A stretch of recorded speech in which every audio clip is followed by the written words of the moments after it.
ഇന്ന് നമ്മൾ എന്റെ കോളേജിൽ പോവാണ്. എന്നോട് പാരന്റിനെ കൂട്ടിയിട്ട് വരാൻ പറഞ്ഞു. ഇതുപോലുള്ള സാഹചര്യങ്ങളിൽ ഞങ്ങൾ തമ്മിലൊരു ഡീലുണ്ട്. എന്റെ കോളേജിൽ നിന്ന് വിളിച്ചാൽ ഓൻ എന്റെ ഗാർഡിയൻ, ഓന്റെ കോളേജിൽ നിന്ന് വിളിച്ചാൽ ഞാൻ ഓന്റെ ഗാർഡിയൻ. നമ്മളിപ്പോ പാലക്കാട് സ്റ്റാൻഡിൽ എത്തിയിട്ടുണ്ട്. ഇനി ഇവിടുന്ന് കോയമ്പത്തൂരിലേക്കുള്ള ബസ് കയറണം. ഈ ബസ് പോവാന്നാണ് നമ്മൾ ആദ്യം വിചാരിച്ചത്. ഉള്ളത് പറയാലോ, ഇതിലെ കണ്ടക്ടർമാരൊക്കെ ഭയങ്കര റോങ് സ്വഭാവം. നമ്മൾ എന്തെങ്കിലും ചോദിക്കുമ്പോഴത്തേനും ചാടി കടിക്കാൻ വരിക.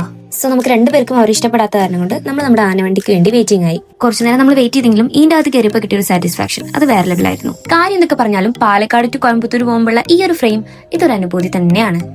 അങ്ങനെ നമ്മൾ കോളേജിലെത്തി. ഞാൻ വിൻഡോ സീറ്റിൽ ഇരുന്നോണ്ട് ആകെ വിചരംഭിച്ചിട്ടുണ്ട്. ഇനി നമ്മൾ വന്ന കാര്യം എന്താന്ന് പറയാം. ഞാൻ 2 ദിവസം മുന്നേ എന്റെ അസൈൻമെന്റ്സ് ഒക്കെ സബ്മിറ്റ് ചെയ്തു. അതിലാണെങ്കിൽ ഒരു ലോഡ് മിസ്റ്റേക്ക്. അപ്പൊ എനിക്ക് കോൺസെൻട്രേഷൻ ഇല്ല, ഒന്നുകൂടി ശ്രദ്ധിക്കണം എന്ന് പറയാൻ വേണ്ടിയിട്ടാണ് മിസ് വിളിപ്പിച്ചിട്ടുള്ളത്. പിന്നെ എനിക്ക് ഐഡി കാർഡും തന്നു. പിന്നെ അത് കിട്ടിയതിന്റെ പോലെ ഞാൻ കുറച്ച് ഫോട്ടോസ് എടുത്തു. എനിക്ക് കമ്പനി കൊണ്ടെന്നാണ് ഇവനെ. ഞാനാണെങ്കിൽ വന്നപ്പോ തൊട്ട് വേറെ ആർക്കും കമ്പനി കൊടുത്തോണ്ടിരിക്കുക. ഇവൻ അതപ്പതിക്കുന്നുണ്ട്. മുളയിൽ നിന്നുള്ള സമയം കഴിഞ്ഞു. അങ്ങനെ ഈ കാക്കാനോട് ഒരു ടാറ്റിക്ക പറഞ്ഞ് ഞങ്ങൾ അവിടെ നിന്ന് ഇറങ്ങി. സമയം 3:30 എടുക്കാൻ ഇനി 10 മിനിറ്റ് മാത്രം. കൊടലിൽ ഞങ്ങൾ തന്തയ്ക്കും തള്ളയ്ക്കും വിളിക്കാൻ തുടങ്ങി. ഇവിടുത്തെ ഫുഡ് നമുക്ക് സെറ്റ് ആവില്ല. അതോട് നമ്മുടെ മൈൻഡിൽ പാലക്കാടുള്ള ഒരു ഹോട്ടലിലെ ഹൈദരാബാദ് ബിരിയാണിയാണ്. നമ്മൾ മുന്നേ ഒരു പ്രാവശ്യം കഴിച്ചിട്ടുണ്ട് അവിടുന്ന്. നമ്മൾ ആശിച്ച് മോഹിച്ച് അവിടെ എത്തിയപ്പോഴത്തേനും ഹൈദരാബാദ് ബിരിയാണി തീർന്നിട്ടുണ്ടായിരുന്നു. നമ്മളെ ചെറുക്ക സെഡായില്ലേ, ആ ബിരിയാണി കഴിക്കാൻ ഓർത്താണ് നമ്മൾ ഇത്രയും നേരം പട്ടിണി കിടന്നത്.